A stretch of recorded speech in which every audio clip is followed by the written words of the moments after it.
Oke, shalom saudara. Pada kali ini saya akan memberikan review yang kedua dari perdebatan yang sudah kami lakukan bersama dengan pihak Oneness Pentecostalism yang diwakili oleh Pak Samuel Siahaan. Kalau kali yang lalu saya sudah memberikan argumentasi dari pihak Trinitarian, dari saya, yang memahami bahwa Bapa itu adalah pribadi yang berbeda dengan anak atau Yesus. Nah, saya mendasari pada 3 teks, yaitu Yohanes pasal 1 ayat 1, Yohanes 3 ayat 16-17, lalu Yohanes 17 ayat 5. Dan saya sudah membuktikan di situ berdasarkan 3 teks itu bahwa Yesus dan Bapa adalah pribadi yang berbeda. Nah, kali ini saya akan memberikan 3 teks yang digunakan oleh pihak Oneness Pentecostalism, yang digunakan oleh Pak Samuel Siahaan untuk memposisikan dirinya dalam memahami bahwa Bapa itu adalah pribadi yang sama dengan anak, ya, dengan Yesus. Pak Samuel memberikan 3 teks ya. Yang pertama adalah Wahyu 22 ayat 13. Aku adalah Alfa dan Omega, yang pertama dan yang terkemudian, yang awal dan yang akhir. Nah, melalui ayat ini, Pak Samuel mengatakan bahwa Yesus di sini berkata, aku adalah Alfa dan Omega. Dan Yesus menggunakan kata ganti aku di sini, bukan kata ganti kami, bentuk jamak. Dia menggunakan bentuk kata ganti orang bentuk tunggal. Ucapan Yesus ini adalah ucapan Yehova di dalam Tanak, ya, Perjanjian Lama. Yehova berkata, akulah yang awal dan yang terkemudian. Lalu Pak Samuel katakan, ya, kok sama-sama menyebut aku di sana ya? Dan tidak mengatakan kami. Jadi bentuk tunggal yang digunakan, tidak menggunakan kata bentuk jamak. Yesus sudah ada sejak semula dan mereka menggunakan kata ganti aku. Jadi baik Yehova atau Yahweh di Perjanjian Lama maupun Yesus di Perjanjian Baru sama-sama menggunakan kata ganti pertama bentuk jamak. Orang pertama bentuk jamak. Nah, di situ dijadikan argumentasi bahwa Yesus dan Bapa adalah pribadi yang sama. Nah, jawaban saya begini. Saya sepakat ya bahwa teks ini memang adalah perkataan Yesus. Dia adalah Alfa dan Omega. Jadi Yesus dinyatakan dengan huruf pertama dan huruf terakhir dari abjad Yunani. Alfa dan Omega. Dan oleh para penafsir, istilah Alfa dan Omega ini dimengerti sebagai kekekalan daripada Kristus. Ini berbicara tentang kekekalan daripada Kristus. Kristus ada di atas waktu, dan dia, karena dia adalah Allah yang kekal. Pokoknya dari A sampai Z, Yesus ada di semua area waktu itu. Nah, kita bisa bandingkan dalam Wahyu pasal 1 ayat 8 dan 17. Nah, tetapi ternyata bukan hanya Yesus yang disebut Alfa dan Omega. Karena Allah atau Bapa juga itu disebut sebagai Alfa dan Omega. Dalam Wahyu 21 ayat 6. Lalu di Perjanjian Lama, Yahweh juga disebut dengan yang pertama dan yang terakhir. Yesaya 44 ayat 6, dan juga kita bisa melihat dalam Yesaya 48 ayat 12. Nah, istilah Alfa dan Omega ini, itu kurang lebih sama dengan istilah yang pertama dan akhir. Ini adalah istilah yang paralel yang menunjuk pada arti yang sama. Nah, memang dalam Yesaya 44 ayat 6 disebutkan Yahweh yang terdahulu dan yang terkemudian. Tidak ada Allah lain selain dari Yahweh. Kelihatannya Pak Samuel, ya, tentu saja dia mengidentikan antara Yahweh di Perjanjian Lama Bapa dan juga dengan Yesus. Nah, bagi kita ini tidak masalah bagi pihak Trinitarian. Karena kami memang memahami bahwa Yesus itu adalah Yahweh itu sendiri.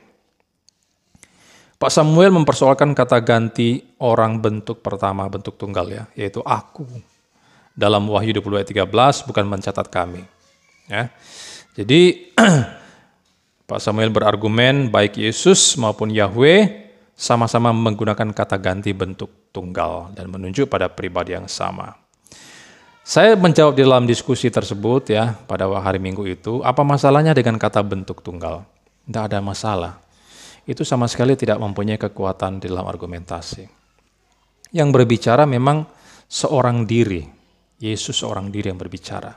Jadi kalau di sana digunakan kata bentuk tunggal, masalahnya di mana? Tidak ada masalah. Karena Yesus memang cuma satu, cuma seorang diri. Ya. Tidak ada 2 Yesus, 3 Yesus dan sebagainya. Tetapi walaupun digunakan bentuk tunggal di sana, tapi kan tidak dicatat bahwa yang mengklaim diri sebagai Alfa dan Omega itu adalah satu pribadi saja.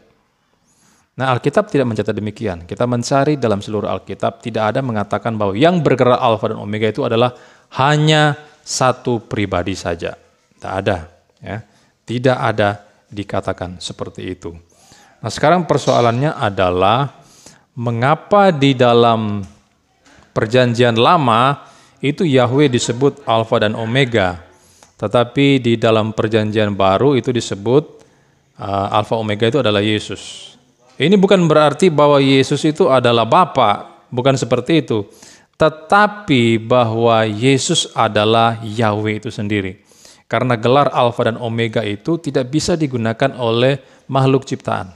Tidak ada seorang pun yang bisa menggunakan istilah tersebut. Ini menunjuk pada kekekalan daripada pribadi yang mengucapkannya. Maka kalau Yesus dikatakan Alfa dan Omega, berarti Yesus itu adalah Yahweh itu sendiri.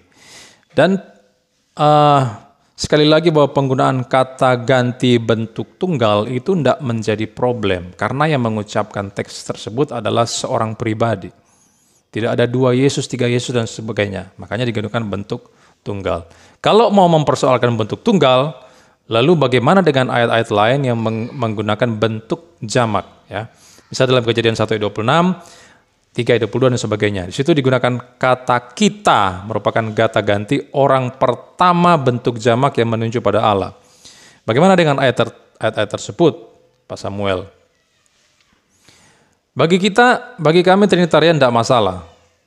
Adanya ayat-ayat menggunakan bentuk tunggal, itu tidak boleh mengabaikan ayat-ayat bentuk jamak. Yang benar adalah kita terima kedua-duanya, ya, kita percayai kedua-duanya karena keduanya adalah firman Tuhan. Kalau Pak Samuel hanya menekankan bentuk tunggal, maka akan jatuh kepada Unitarianisme, Islam, Saksi Yehova, dan sebagainya. Tetapi kalau hanya menekankan bentuk jamak daripada Allah, pribadi Allah, maka itu bisa jatuh ke dalam triteisme. Makanya kita harus menerima kedua bagian teks tersebut. Nah, ini teks yang pertama yang digunakan Pak Samuel, dan saya tidak melihat sama sekali kekuatan apapun untuk mendukung posisinya, apalagi mau menghancurkan posisi saya. Ayat yang kedua yang digunakan Pak Samuel adalah Wahyu 21 ayat 7. Barang siapa menang, ia akan memperoleh semuanya ini, dan aku akan menjadi Allahnya, dan ia akan menjadi anakku. Jadi ayat ini menurut Pak Samuel ini bicara tentang Yesus. Kalau ayat pertama tentang Yesus, maka ayat kedua juga tentang Yesus. Dan Pak Sian kembali menyinggung soal kata aku, yang merupakan kata ganti orang bentuk tunggal di sana. Lalu mengatakan bahwa di ayat itu Yesus berkata, kamu adalah anakku, berarti Yesus adalah Bapa itu sendiri. Dan ini adalah ucapan Yehova di Perjanjian Lama yang diulangi Yesus untuk dirinya. Ini argumen Pak Samuel di yang kedua ini kurang lebih sama saja dengan yang ayat yang pertama. Dia kembali menekankan kata ganti orang pertama di sana.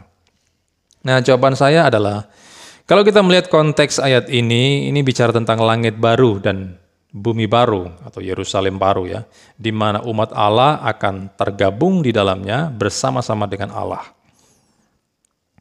Pak Samuel katakan ini berbicara tentang Yesus. Tentu saja keliru, karena ayat ini bukan ucapan Yesus. Wahyu pasal 21 ayat 7 ini adalah, ya, tentang Allah atau Bapa, bukan untuk Yesus. Mengapa? Karena konteksnya memang demikian. Misalnya kalau kita lihat ayat yang kelima, ya, ada kata-kata ia yang duduk di atas tahta. Nah, kalau kita melihat ayat sebelumnya, ayat 2 dan 3, yang berbicara tentang Allah, maka kata ia yang duduk di atas tahta ini adalah tahta Allah tentunya. Kalau tentang Yesus, itu akan tertulis secara spesifik, akan dijelaskan lebih spesifik dan mengarah kepada Yesus berdasarkan konteksnya. Misalnya, kalau kita melihat Wahyu 22 ayat 1, ada kata-kata tahta Allah dan tahta anak domba. Jadi kata Allah atau Bapa di sana dibedakan dari kata anak domba yang menunjuk pada Yesus, yang juga mempunyai tahta yang sama. Jadi Yesus terlihat secara jelas melalui ayat tersebut. Lalu kalau kita melihat juga dalam Wahyu 1 ayat 8, di mana dikatakan aku adalah Alfa dan Omega, ini juga secara spesifik menunjuk pada Yesus. Walaupun memang ada beberapa penafsir atau orang saksi Yehova, Unitarian mengatakan Wahyu 1 ayat 8 ini bicara tentang Bapa, Tapi menurut saya ini bicara tentang Yesus. Kenapa? Karena konteks menjelaskan demikian. Kalau kita lihat ayat sebelumnya, ayat yang ke-7, ini bicara tentang kedatangannya dan bahwa dia pernah ditikam dan mati. Dan ini tidak mungkin menunjuk pada Bapa karena Bapa tidak pernah mati di salib. Ini hanya bisa terpenuhi di dalam Yesus, maka Wahyu 1 ayat 8 itu bicara tentang Yesus. Demikian pula jika kita melihat Wahyu 1 ayat 17 ya. Ada kalimat yang awal dan yang akhir. Itu jelas untuk Yesus juga karena di ayat yang ke-18 dikatakan dia telah mati dan hidup. Jadi kalau kita melihat ayat tentang Yesus, ayat-ayat yang bicara tentang Yesus, itu pasti dijelaskan dengan konteksnya. Nah, bagaimana dengan ayat yang diangkat oleh Pak Samuel tadi? Ya, kalau kita melihat ya, ayat selanjutnya di ayat yang 22 dan 23, di sana ada kata Allah atau Bapa yang dibedakan dengan anak domba.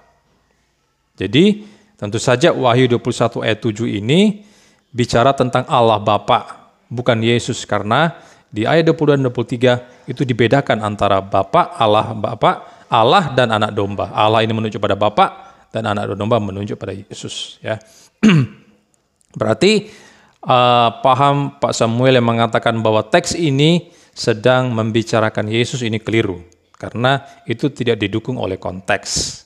Itu yang pertama. Lalu yang kedua, Pak Samuel kembali mengungkit ya kata ganti aku yang merupakan kata ganti orang bentuk tunggal. Aku akan menjadi Allahnya. Ya, di situ katanya ada kata ganti bentuk tunggal. Nah, saya sudah katakan tadi bagi saya itu tidak masalah dengan kata bentuk tunggal. Apanya masalahnya? Yang berbicara di sini adalah Bapa seorang diri.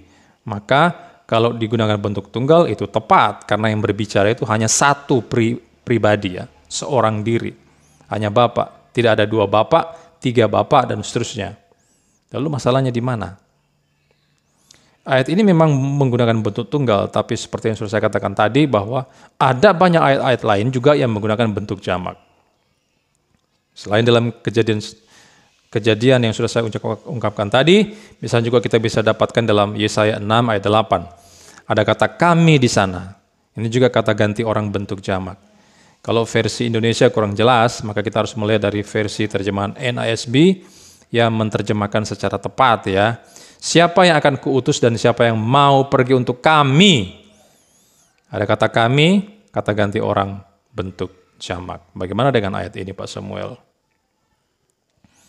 Pak Samuel hanya menekankan ketunggalan, tapi mengabaikan kejamakan tertentu dalam diri Allah. Ya, kita harus terima kedua bagian ayat tersebut, ya, agar supaya pemahaman kita bisa benar. Jadi tidak masalah ya dengan penggunaan kata bentuk tunggal. Lalu Pak Samuel berkata, Yesus berkata, kamu adalah anakku, berarti Yesus adalah Bapa. Dan ini adalah ucapan Yehova di perjanjian lama yang diulangi Yesus untuk dirinya. Nah, Pak Samuel menganggap bahwa Wahyu 21 ayat 7 ini yang ngomong ini adalah Yesus. Maka kata-kata kamu adalah anakku ini membuktikan Yesus adalah Bapa, karena itu adalah ucapan Yehova. Nah, saya sudah jelaskan tadi bahwa berdasarkan konteksnya, ayat ini bukan bicara tentang Yesus, tetapi tentang Allah Bapa. Kekeliruannya Pak Samuel adalah dia sudah mempunyai premis terlebih dahulu, lalu itu dijadikan alasan untuk membenarkan posisinya. Dia sudah punya premis, lalu dia menyimpulkan dari premisnya tersebut. Kalau premisnya sudah salah, karena konteks ini tidak bicara tentang Yesus, tapi tentang Bapa, maka kesimpulan yang dia ambil itu juga pasti salah. Nah, bagaimana mungkin hanya dari kalimat ia akan menjadi anakku, itu langsung ditarik sebuah kesimpulan bahwa Yesus adalah Bapa. Hanya karena itu juga ucapan Yehova di perjanjian lama. Menjadi anakku itu bukan berarti menjadi anak Yesus, tetapi menjadi anak Allah atau Bapa. Ini sesuai dengan konteks. Dan memang kita melihat dalam seluruh Alkitab, orang yang percaya itu tidak pernah disebut dengan istilah anak Yesus. Tidak ada. Ketika kita percaya kepada Kristus, kita diadopsi, kita diangkat, kita diberi kuasa untuk menjadi anak-anak Allah. Kita bisa lihat itu di dalam Yohanes 1 ayat 12. Ya. Lalu, mengapa Yesus kok sering itu digambarkan memiliki gelar yang sama dengan Yahweh atau Yehova? Ya, berkata-kata atau memiliki tindakan ilahi yang sama dengan Yahweh. Nah, ini seringkali yang dipahami oleh Pak Siaan, karena di PL Yahweh adalah Alfa dan Omega, lalu karena di PB juga Yesus adalah Alfa dan Omega, maka Yesus ini adalah Bapa itu sendiri. Padahal tidak. Nah, mengapa seringkali Alkitab menggambarkan Yesus memiliki gelar ilahi, perkataan-perkataan ilahi, tindakan-tindakan ilahi yang sama dengan Yahweh? Mengapa demikian? Karena di sana Alkitab ingin menunjukkan bahwa Yesus itu adalah Yahweh itu sendiri. Ya, karena gelar ilahi, tindakan-tindakan ilahi, perkataan ilahi hanya bisa dikerjakan oleh Allah, hanya bisa dilakukan oleh Allah dan tidak pernah bisa dilakukan oleh manusia. Alfa dan Omega mengandung konsep kekekalan daripada Allah. Dia tidak dibatasi oleh waktu. Dari A sampai Z pokoknya, seluruhnya Allah ada di sana. Dan ketika Yesus mengucapkan kata-kata itu, maka itu membuktikan klaimnya sebagai Yahweh di perjanjian lama. Jadi, ayat yang kedua yang diangkat oleh Pak Samuel ini keliru, karena dia sedang mengangkat ayat yang out of context, tidak sesuai dengan paham yang dia pahami. Lalu ada ayat yang ketiga. Nah, ayat ketiga ini menarik karena ini yang lebih berkaitan dengan posisi dari Pak Samuel, karena dua ayat tadi itu menurut saya sama sekali tidak mempunyai kekuatan apapun ya. Ayat yang ketiga adalah Yohanes 14 ayat 9. Kata Yesus kepadanya, telah sekian lama aku bersama-sama kamu, Filipus, namun engkau tidak mengenal aku. Barang siapa telah melihat aku, ia telah melihat Bapa. Bagaimana engkau berkata, tunjukkanlah Bapa itu kepada kami. Jadi, ayat ini memang adalah salah satu ayat yang favorit dari kalangan orang-orang Sabellianisme, Oneness Pentakostalism. Ini salah satu ayat favorit yang mereka mengatakan bahwa kata-kata barang siapa telah melihat aku, ia telah melihat Bapa, ini harus diartikan secara literal, bukan figuratif, menurut Pak Siaan ya. Karena kenapa? Karena ayat penutupnya, Yesus berkata, bagaimana engkau berkata, tunjukkanlah Bapa itu kepada kami. Jadi itu harus literal, bukan figuratif. Kemudian kata-kata akulah dia, aku bentuk tunggal, dia juga bentuk tunggal. Maka melalui teks ini, terlihat bahwa Bapa adalah Yesus itu sendiri. Nah, ini argumentasi daripada Pak Samuel Siaan. Jawaban saya, Pak Siahan kembali ya mendasari argumentasinya pada kata bentuk tunggal. Aku dan dia, nah ini dia merujuk kepada Yohanes 8 ayat 24 ya. Akulah dia, aku dan dia itu katanya itu bentuk tunggal. Dan membuktikan bahwa Bapa adalah Yesus. Nah ini lagi-lagi menurut saya dasar yang tidak punya kekuatan juga menurut saya. Karena yang berbicara memang seorang diri. Jadi masalahnya di mana? Akulah dia, aku bentuk tunggal ya Yesus. Yesus memang seorang diri yang bicara. Tidak ada dua Yesus, tiga Yesus yang berbicara di sana. Maka kalau bentuk tunggal, di mana masalahnya? Ini saya ulang-ulang lagi ya. Tidak ada masalah itu. Kalau mau bentuk jamak, itu ada di ayat-ayat lain seperti yang sudah saya katakan tadi. Ya. Lalu kata-kata akulah dia dalam Yohanes 8:24 ini sebetulnya berasal dari kata Yunani ego eimi yang berarti aku adalah. Itu adalah arti yang literal. Nah, ada penafsir yang mengaitkan kata-kata aku adalah ego eimi itu dengan Keluaran 3 ayat 14 dan 15 dan menunjuk pada keilahian Yesus. Jadi Yesus sedang menyatakan diri, memposisikan dirinya sebagai Yahweh di perjanjian lama. Kalau melihat konteks pernyataan Yesus, akulah dia, itu merujuk pada sebetulnya Yesus sedang mengatakan bahwa dia itu memiliki kesatuan yang tidak terpisah dengan Bapa. Itu konteks daripada kata-kata akulah dia, pengertian kata-kata akulah dia. Dan ini merujuk sekali lagi kepada kesatuan antara Yesus dengan Bapa. Bukan terkait dengan kesamaan pribadi dari keduanya. Tidak.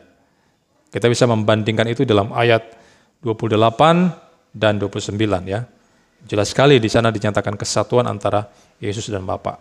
Kemudian kata-kata barang siapa telah melihat aku, ia telah melihat Bapa, dalam Yohanes 14 ayat 9, jikalau ini diartikan bahwa Yesus adalah Bapa itu sendiri, atau diliteralkan seperti kata Pak Samuel, maka ini akan menentang banyak ayat seperti yang sudah saya presentasikan di video yang pertama, dasar saya. Yohanes 1 ayat 1, Yohanes 3 ayat 16, 17, Yohanes 17 ayat 5. Ya, di mana di dalam ketiga teks itu dibedakan antara Bapa dan Yesus. Tidak sama kedua pribadi itu. Nah, kalimat itu ya tidak bisa diartikan secara fisik atau jasmani atau literal seperti yang dipahami oleh Pak Samuel. Tetapi itu bersifat rohani, yaitu melihat Bapa di dalam anak oleh iman. Nah, itu pengertiannya seperti itu. Mengapa tak boleh dimengerti secara jasmani? Karena Bapa tidak pernah menjadi manusia. Logos atau anaklah yang menjadi manusia. Yohanes 1 ayat 14. Ya, itu yang pertama. Yang kedua, di dalam Yohanes 1 ayat 18 tercatat tidak seorang pun yang pernah melihat Allah, tetapi anak tunggal Allah yang ada di pangkuan Bapa, dialah yang menyatakannya. Jadi ayat ini mencatat tidak ada seorang pun yang bisa melihat Allah. Memang tidak ada orang yang bisa melihat Allah. Makanya Yesus diutus. Sang Firman itu diutus menjadi manusia ke dunia. Nah, makanya Yesus itu disebut Firman dalam Yohanes 1 ayat 1. Pada mulanya adalah Firman. Firman itu bersama Allah. Firman itu Allah. Mengapa dia disebut Firman? Karena dia sedang menyatakan, exegesato atau menjelaskan Allah Bapa, pikiran-pikiran Bapa, kehendak Bapa, firman Tuhan dan sebagainya. Sehingga melalui itu kita bisa beriman, percaya, mengikuti, taat dan melayani Allah. Jadi kita bisa mengenal Bapa melalui Yesus atau anaknya. Maka saat melihat anak, pada dasarnya kita itu sudah melihat Bapa. Nah, itu pengertiannya. Nah, kalau kita tetap ngotot, Pak Samuel Siahaan, orang-orang Oneness Pentakostalisme ini, Sabellianisme ini tetap ngotot mengidentikan antara Bapa dan Yesus berdasarkan teks tersebut, nah maka ini akan menentang konteks daripada Yohanes pasal 14 itu sendiri. Ya, di mana pertentangannya saya akan tunjukkan sekarang ya. Kita melihat mulai dari ayat yang pertama. Di sana kita diperintahkan untuk percaya kepada Allah Bapa dan kepada Yesus. Ayat yang pertama. Ya, itu dari kata Yunani kai eis emepesteute. Dan percaya juga kepadaku. Jadi ada kata dan di sana, ada kata kai di sana. Kalau memang Yesus itu adalah Bapa, untuk apa kita diperintahkan percaya kepada Bapa dan kepada Yesus? Cukup saja percaya kepadaku, kepada Yesus. Tidak perlu percaya kepada Bapa. Karena keduanya itu adalah pribadi yang sama. Ya. Lalu yang kedua, di dalam ayat yang kedua, Yesus menyebut Bapakku dan akan pergi ke rumah Bapa. Mengapa tidak dikatakan di rumahku saja? Karena Yesus adalah Bapa itu sendiri. Tidak perlu mengatakan pergi ke rumah Bapa. Lawang dia itu Bapa sendiri. Untuk apa dia pergi ke rumah Bapa? Harusnya di rumahku. Yang ketiga, Yesus disebut jalan, kebenaran, dan hidup. Tidak ada yang bisa datang kepada Bapa kalau tidak melalui aku. Di ayat yang ke-6, untuk apa datang kepada Bapa kalau Yesus itu adalah Bapa itu sendiri? Seharusnya datang kepadaku. Tidak perlu datang kepada Bapa. 4, ada kata-kata aku pergi kepada Bapa, ayat 12, sama ya. Untuk apa pergi kepada Bapa kalau Yesus itu adalah Bapa itu sendiri? Harusnya tidak perlu Yesus mengatakan aku pergi kepada Bapa. Yang kelima, kita berdoa kepada Yesus supaya Bapa dipermuliakan, ayat 13. Ya. Untuk apa kita berdoa kepada Yesus untuk Bapa dipermuliakan? Kalau Yesus itu adalah Bapa itu sendiri. Harusnya Yesus yang dipermuliakan.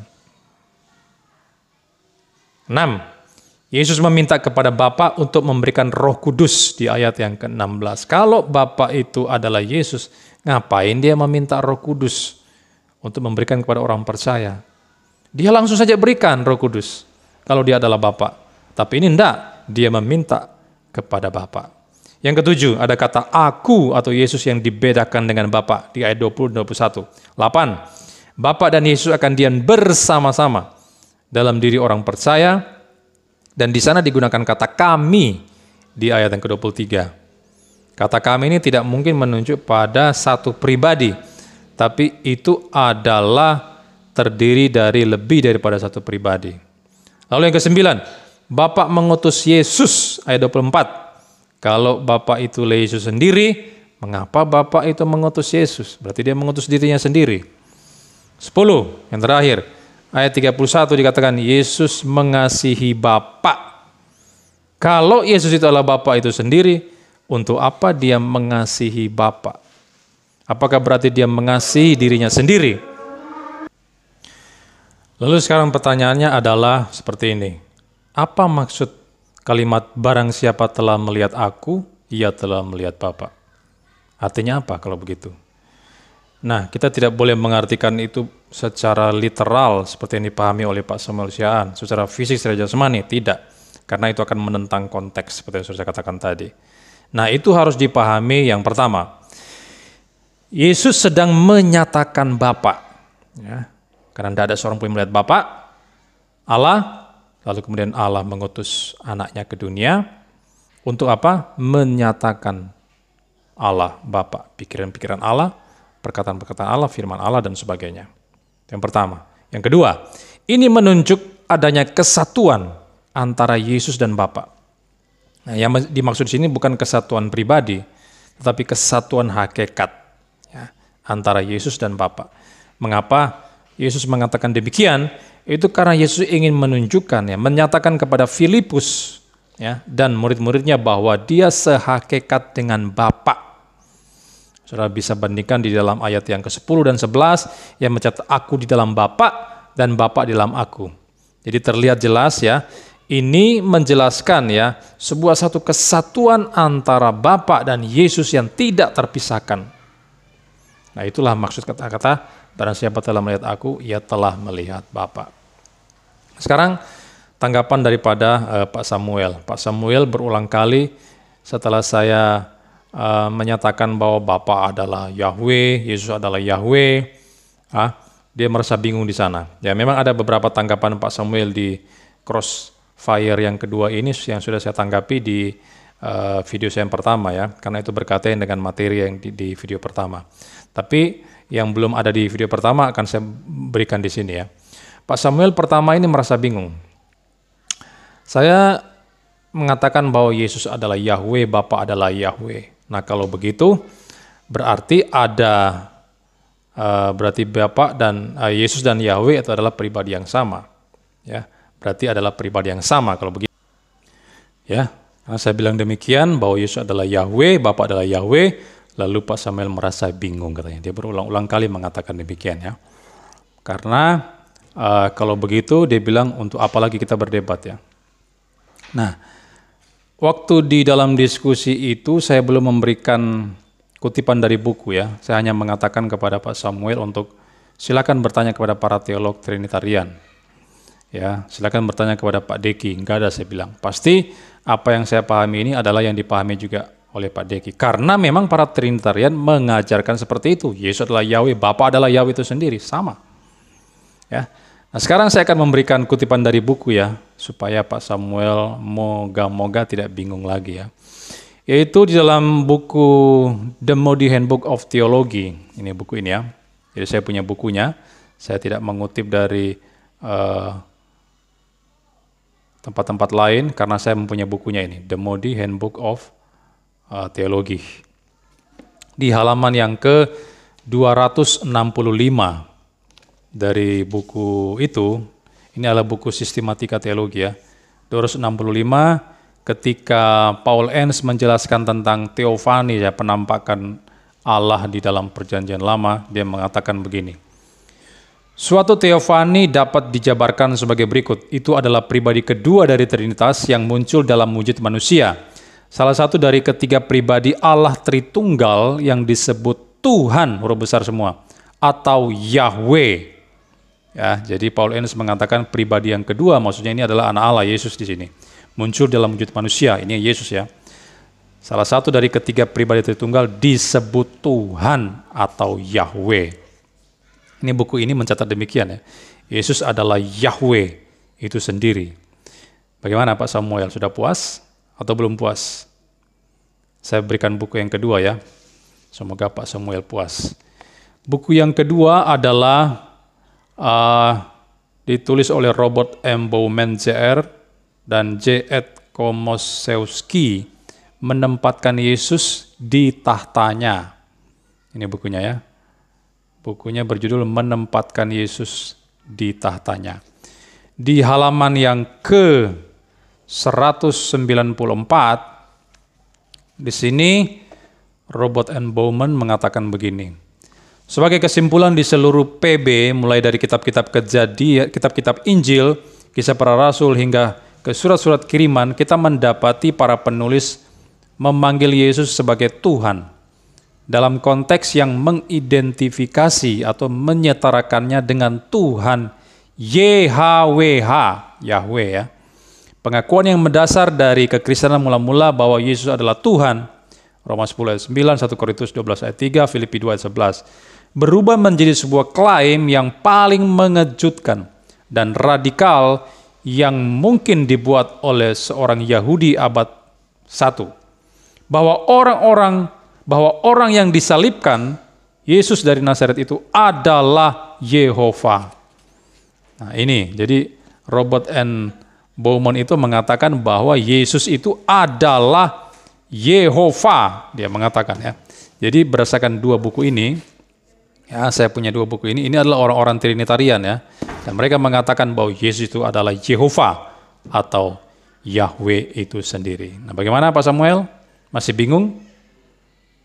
Ya, karena baru mendengar dari saya, ya karena Pak Samuel itu kurang literasi ya, kurang baca buku-buku teologi, kurang belajar daripada teolog-teolog Trinitarian sehingga Anda tidak memahami posisi Trinitarian dengan benar.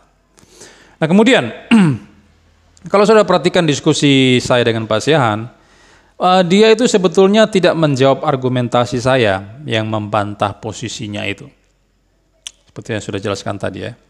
Tapi malah lari ke hal-hal yang lucu. Ya, misalnya, dia berkata bahwa oneness Pentakostalism itu bukan menolak Trinitas, tapi menyatakan bahwa Allah itu ada di dalam 3 model, ya, satu pribadi. Lalu dia mengatakan oneness tidak membatasi Allah yang 3 itu, tetapi dia itu tidak terhingga. Allah itu bukan cuma 3 tapi banyak. Nah ini lucu sekali di sini ya. Sudah lihat ya, dia menyatakan bahwa Allah itu bukan 3 tapi tak terhingga atau banyak.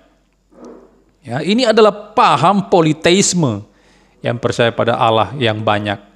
Ya, aneh sekali Pak Samuel di sini ya. Dia setuju dengan sebuah istilah Trinitas, tapi ketika dia menjelaskan isi ajarannya itu, ternyata itu adalah politeisme. Dia percaya pada banyak Allah. Ini bagaimana Pak Samuel ini?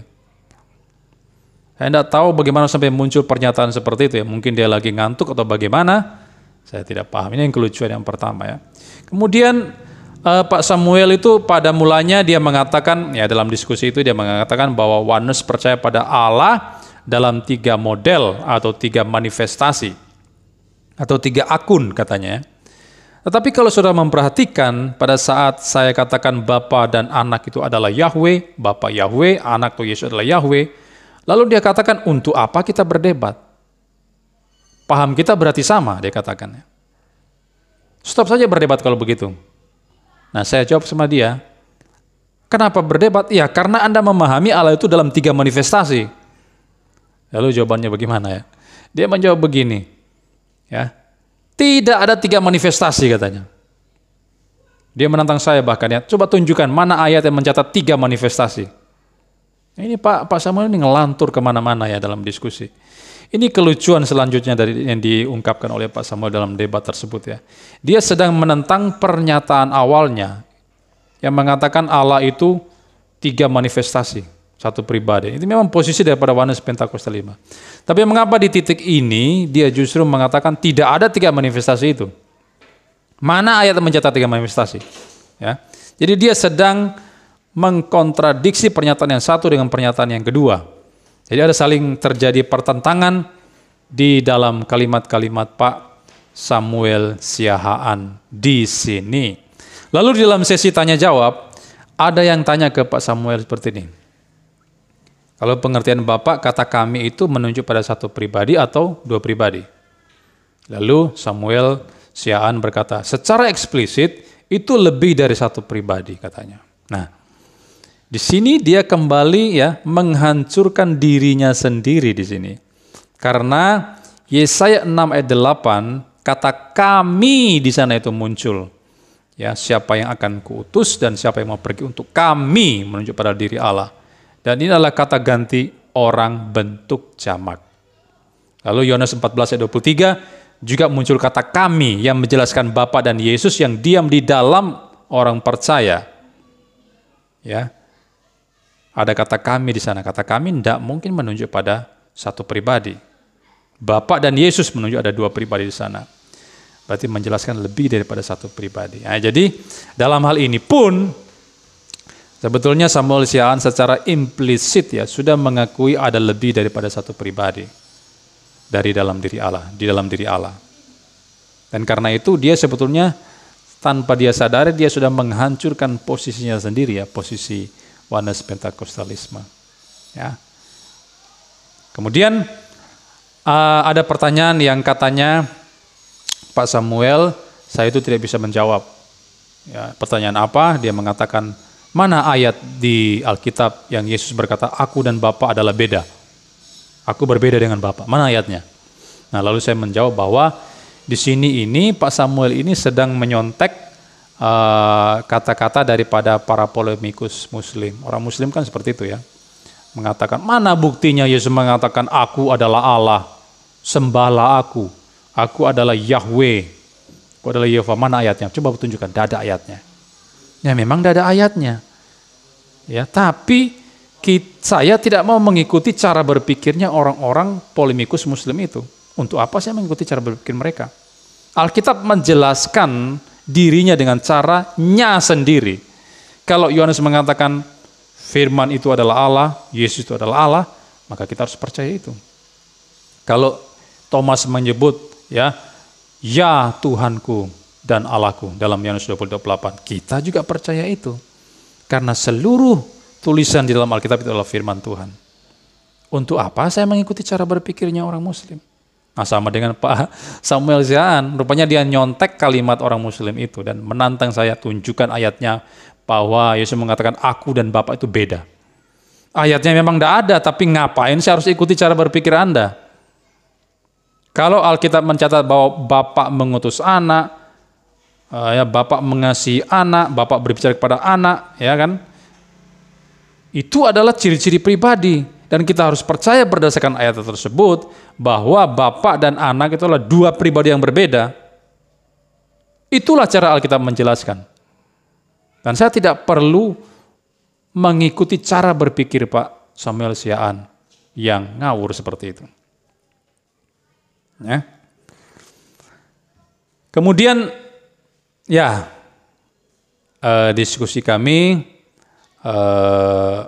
menurut saya sudah sampai di situ saja karena ada sesi tanya jawab dan saya melihat memang dalam seluruh diskusi kami itu Pak Samuel memang tidak mempunyai dasar Alkitab yang kuat untuk mendukung posisinya. Nah, jadi saya memberikan kesimpulan waktu di closing statement dan saya mengatakan sebenarnya Alkitab itu sudah sangat jelas ya mencatat bahwa Allah itu memang esa ya satu, itu dalam hakikatnya, dalam esensi. Tapi di dalam tiga pribadi. Tiga pribadi ini bukan tiga Allah, Yesus atau anak itu Allah sepenuhnya, Bapa Allah sepenuhnya, Roh Kudus Allah sepenuhnya, tapi bukan tiga Allah. Tiga pribadi tidak sama dengan tiga Allah. Ketiga pribadi ini setara, tidak ada yang lebih tinggi, lebih rendah, ya, dan berada dalam satu kesatuan yang tidak terpisahkan. Ini Allah Tritunggal. Tetapi Alkitab bukan hanya mencatat Allah itu tunggal, mencatat ayat tentang ketunggalan Allah, tapi juga mencatat kejamakan tertentu dalam diri Allah. Misalnya Kejadian 1:26, 3 ayat 22, 11 ayat 7. Lalu dalam Yesaya 6 ayat 8 ada kata ganti kami di sana menunjuk pada kata ganti orang bentuk jamak. Seperti yang saya katakan tadi. Nah, tetapi kalau kita hanya melihat di dalam Perjanjian Lama memang belum jelas jamaknya di sini dalam pengertian apa, belum jelas. Kita harus masuk dalam PB, lebih dalam lagi, lebih jauh lagi ke dalam Perjanjian Baru. Nah, dalam Perjanjian Baru kita melihat bahwa yang Bapa bisa berbicara kepada anak, tahtamu ya Allahku, Ibrani 1 ayat 8. Bapa mengutus anak, Yohanes 3 ayat 17. Ya, Bapa mengasihi anak, Yohanes 17 ayat 5. Ya. Kemudian Bapa mengasihi anak sebelum dunia dijadikan, ya, dalam Yohanes 17 ayat 24. Ya. Dan ini menunjuk pada relasi personal di dalam Yohanes 1 ayat 1. Firman itu bersama dengan Allah, kata pros di sana, menunjuk relasi personal, adanya hubungan kasih antara Bapa dan anak. Nah, semua itu tidak bisa dimengerti menurut cara pandang, kacamatanya, pahamnya Sabellianisme, tidak bisa. Atau Oneness Pentakostalisme, pasti mereka tolak. Nah, kedua bagian teks itu hanya bisa dipersatukan lewat doktrin Allah Tritunggal. Allah itu memang tunggal dalam hakikat, esensinya, dia adalah Allah yang sah, tapi jamak dalam pribadinya. Dia ada dalam 3 pribadi. Dan itulah maka muncul doktrin Allah Tritunggal. Nah, saudara perlu simak baik-baik ya, bahwa Alkitab itu memang menggambarkan Yesus Kristus dan Allah Tritunggal itu secara berbeda. Kalau bicara tentang Kristus, maka tidak pernah ia sebagai Allah itu berbicara atau mengutus atau mengasihi dirinya sebagai manusia. Tidak pernah kita jumpai itu. Sebagai Allah, anak Allah, dia berbicara kepada manusia Yesus. Atau dia mengutus manusia Yesus, dia mengasihi manusia. Tidak pernah. Silakan saudara cari di seluruh ayat. Tidak pernah menjelaskan hal tersebut.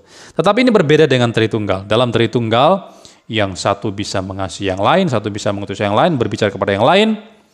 Dan karena itu kami percaya 3 pribadi di dalam doktrin Allah Tritunggal. Dan juga di dalam Kristologi, di dalam diri Kristus kami percaya 1 pribadi. Kenapa 1 pribadi? Karena kealahannya tidak pernah berbicara kepada kemanusiaannya, tidak pernah mengutus, tidak pernah mengasihi dan sebagainya. Maka Yesus hanya 1 pribadi. Nah, demikian juga dengan Allah Tritunggal. Ya. Itu. Jadi kelemahan dari pihak Oneness, mereka memang tidak menerapkan prinsip hermeneutik yang benar ya. Memahami Alkitab itu secara sembrono mereka. Ya, tidak memperhatikan konteks, tidak melihat keterkaitan antara ayat yang satu dengan ayat lain, tidak melihat keterkaitan antara PL dan PB yang dipahami secara benar, akhirnya menghasilkan penafsiran yang kacau balau seperti yang disampaikan oleh Pak Samuel Siahaan. Nah, intinya dalam seluruh perdebatan yang kami lakukan, tidak ada dasar argumentasi dari pihak Oneness Pentakostalisme yang diwakili oleh Pak Samuel Siahaan yang bisa meruntuhkan posisi daripada Trinitarian. Tidak ada. Justru yang dipertontonkan di sana dalam perdebatan itu adalah kelucuan demi kelacuan. Ya. Lalu lakukan strawman fallacy ya, kesesatan berpikir ya. Pak Samuel menyerang posisi saya, seakan-akan itu adalah argumentasi saya, padahal tidak demikian. Lalu adanya kontradiktif argumen. Pernyataan yang satu itu berbeda dengan pernyataan lain. Ya, dibenturkan, dia sendiri membenturkan pernyataan yang pertama dengan pernyataan yang kedua. Dan itulah Pak Samuel Siahaan dengan Oneness Pentakostalismenya. Ajaran Sabellianisme atau Oneness Pentakostalism ini sebetulnya sudah dikutuk, saudara ya. Ya, di dalam sidang Sinode Alexandria pada tahun 260 Masehi. Tapi itu kemudian dimunculkan kembali ya, dibangkitkan kembali oleh orang-orang seperti Pak Samuel Siahaan, Joshua Tewu, dan sebagainya. Padahal itu sudah dihancurkan, sudah dikutuk oleh sidang Alexandria waktu itu, pada abad yang ketiga. Nah, jika saudara menjumpai ajaran seperti ini, seperti ajarannya Oneness Pentakostalism ini atau Sabellianisme ini, maka saudara tidak perlu percaya kepada mereka. Kalau saudara mendengarkan ajaran seperti itu, langsung buang itu ke dalam tong sampah. Kenapa? Karena itu bertentangan dengan Alkitab yang kita yakini sebagai firman Tuhan. Baik saudara, inilah seluruh review perdebatan antara saya dengan pihak Oneness Pentakostalisme yang diwakili oleh Pak Samuel Siahaan. Semoga boleh menjadi berkat, bukan hanya bagi Pak Samuel Siahaan, tapi juga bagi setiap saudara yang mendengarkannya. Terima kasih, Tuhan Yesus memberkati kita.